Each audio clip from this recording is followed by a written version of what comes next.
Alright, what's good with y'all? I'm just kind of doing a weekly recap of the trades I took this week before I head on to work. This week overall, we looked pretty good. I ended up taking 2 wins and one break-even trade. So yeah, not bad honestly. It was a really good week. We had a lot of good setups. I wanted to take a setup Monday, but I was sick, so I couldn't get up in the morning to trade.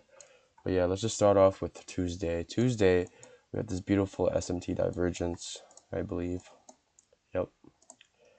Yep. As we took out, which low was it that we took out? Yeah, this low. As on ES, we took out this major low from fucking February, which we were not able to take out on NQ. This gave us our SMT divergence, right? And then off of that, we had a 5-minute inversion, I believe. Yeah, we had a 5-minute inversion, and then we came on back down and touched a 3-minute gap. Once we hit that 3-minute gap, I look for an entry, which is basically this. There's just this candle coming out of that 3-minute fair value gap, as we inverse the 5-minute already. So here we had a fair value gap, 3-minute fair value gap, as well as a 5-minute gap, as well as a 5-minute inversion.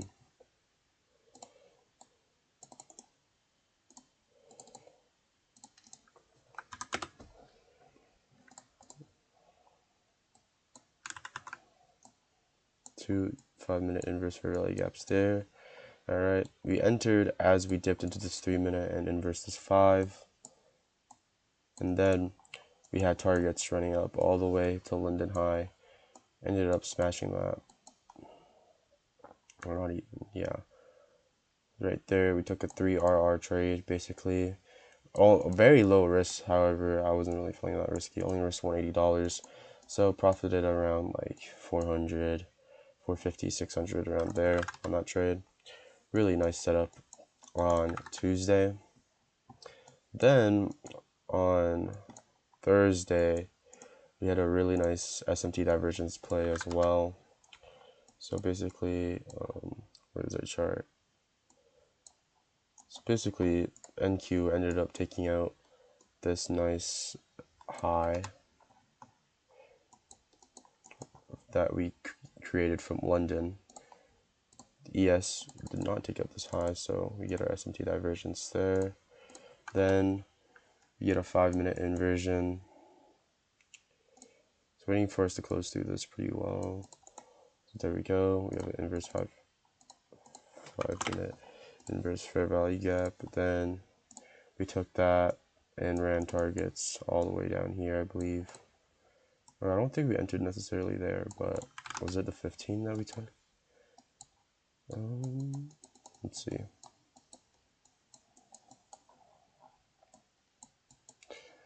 No, I do remember we ended up just taking 5-minute inverse fair value gap, I believe. Let's check my phone. Took a nice little photo on my phone there. Yeah, so we ended up entering around like right here. Ended up targeting, London lows for a nice 1.5 RR return. And yeah, those were our 2 winning trades of the week. Pretty nice. And then on Friday, we ended up breaking even, as I believe we had an SMT divergence somewhere. Okay, yeah. We ended up taking out this low on ES, which we did not take out on NQ. And then took an entry, I believe, at the inversion of both these 15-minute fair value gaps. Really just the same entry every time, 15-minute inverse fair value gap. Then looking for a SMT first, or some sort of draw on liquidity. Then some sort of inversion or pullback. That's really our model here. Ended up entering here. Ended up getting broke even as we had our full targets up here. First break-even line was right here. We ended up nudging it and not touching it before we went back into drawdown. Then once we come out of drawdown, we hit it, and then once we hit it right here, I moved my stops to break even, and then boom, hit my stops there, breaking me even. And yeah, that is a trade recap for this week. Ended up taking 2 wins and 1 break even trade. Honestly, not bad. Overall, looking honestly, yeah, pretty honestly for the first week. Honestly, I need to stop fucking saying honestly, but for the first week of March, looking pretty good. And yeah, I'm excited to see how this week of news goes, as we have CPI and a lot of other fun news events, I suppose. And it's daylight savings, what's it called, on the 8th, so we're gonna get nice and longer days. So yeah, summer is near, and we got CPI. Probably gonna full Porter count in the morning and see how that goes. But yeah, that's basically it. No news on either Monday or Tuesday. Interesting. But yeah, overall that is it. Take care, guys. See you guys in the next one.